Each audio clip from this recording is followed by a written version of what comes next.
Hi, I'm Dr. Dan Trathen. I'd like to talk with you about taking personal responsibility for your anger.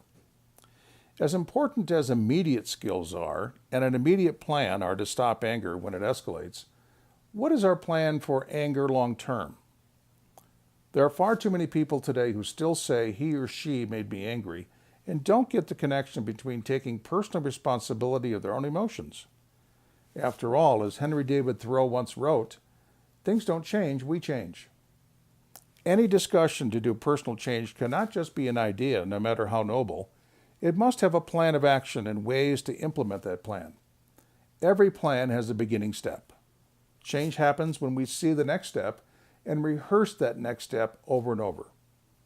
Seeing in our mind's eye the situation playing out and seeing ourselves taking a time out when we get, let's say, to a 2 or 3 in a 10-point anger scale. Some of us have higher frustration tolerances than others, and if yours is low, you'll need to take a time out on yourself quicker, knowing that you can escalate quickly. Once we escalate, it's really difficult to get back to a baseline while we're in the argument. The first step is rehearsing taking a time out on less intense frustrations. Say to the person who you are engaged in an argument with something like, "I can feel myself getting more frustrated with our discussion and do not want to make matters worse. I think I'll have to take a time out of myself for an hour or so and see if I can continue this discussion." The next step is to realize that arguing and conflict can occur when we are tired and our brain is overloaded. It is best to set a rule that you will not engage in any heated discussions past 8 or 9 p.m.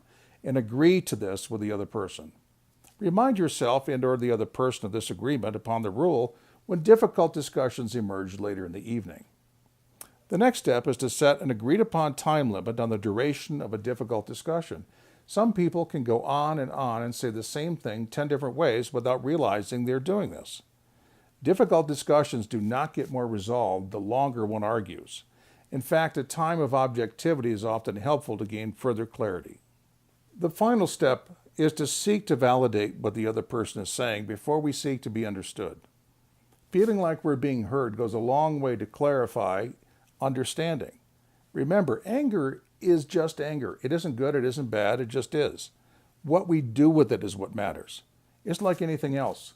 You can use it to build or to destroy. You just have to make the choice.